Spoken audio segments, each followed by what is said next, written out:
Gonna be doing question 7 of week 7B homework. So today we're going to find the radioactive activity of a cobalt-60 sample used in cancer radiation treatment. So right here that I drew on the whiteboard, I drew a quick sketch. So we have our radiation device holding a piece of cobalt-60 with a mass of 0.96 grams. And it has a half-life of 5.27 years, and these squiggly arrows that I drew all around it show radiation leaving the device as atoms break down over time. So before I do any math, I'm going to talk about our variables. So first we have M, and M is the mass of our sample, and which is just basically how much cobalt-60 we have. And in the problem it is 0.96 grams. 0.96 grams. And the SI unit for mass is in kilograms, so kg. So we will divide it by 1000 to get like approximately 0.00096 kg. And then we also have capital M, which is the molar mass, and this just tells us the mass of 1 mole of cobalt-60. So the problem gives us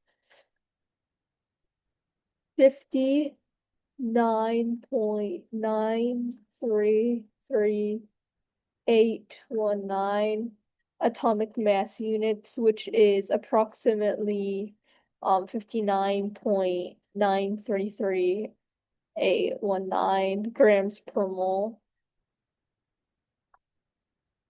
And the SI unit, that is approximately 0.0599333819 kilograms per mole.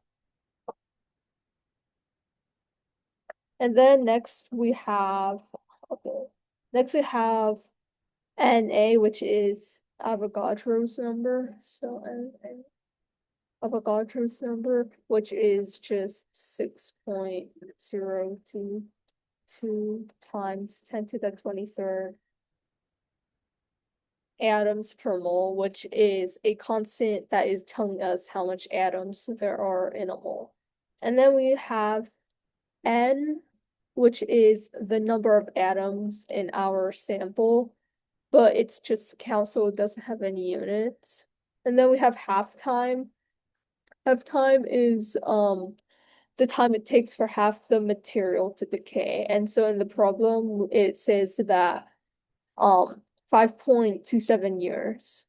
But the SI unit of time is seconds, so we will multiply 5.27 years times 365 days times 24 hours times 36,000 seconds to get approximately 1.662 times 10 to the 8th seconds.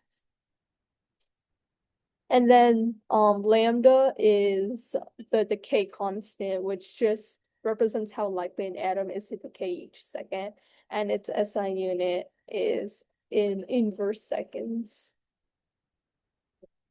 And then finally, we have A, which is the activity, and that just measures how many decays happen per second. And then its SI unit is in becquerel, which is abbreviated as BQ.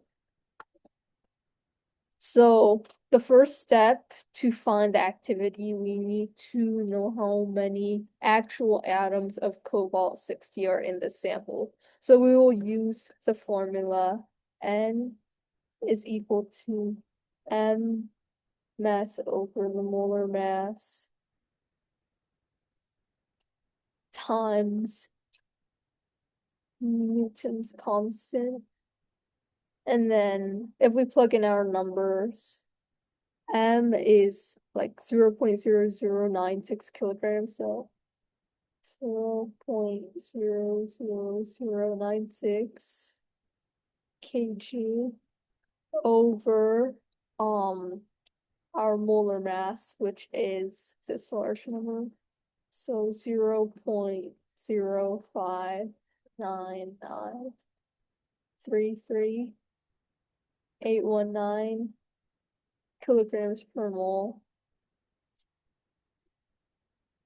times Avogadro's number, which is 6.022 times 10 to the 23rd. And then when we calculate that out, we will get approximately 9.646 times 10 to the 21st atoms. And now step 2 is to find the decay constant, lambda. And so this connects half-life to the rate of decay. So the equation will be lambda is equal to ln2 over half time. And then if we plug in our converted half time in seconds, so that will mean lambda is equal to 0.69315 over 1.662 times 10 to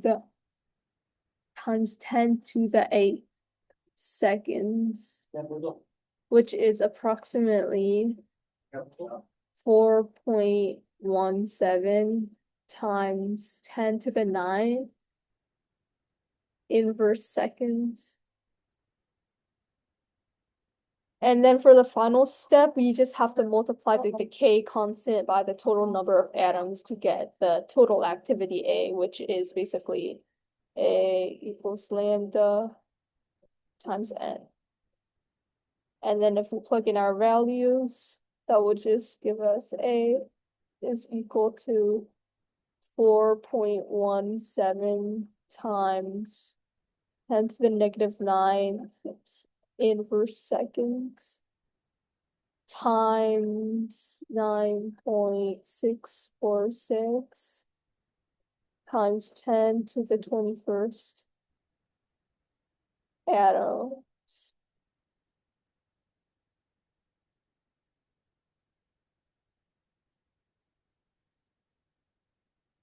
And that will, when you solve that, that will give you approximately A is equal to 4.02 times 10 to the 13th EQ.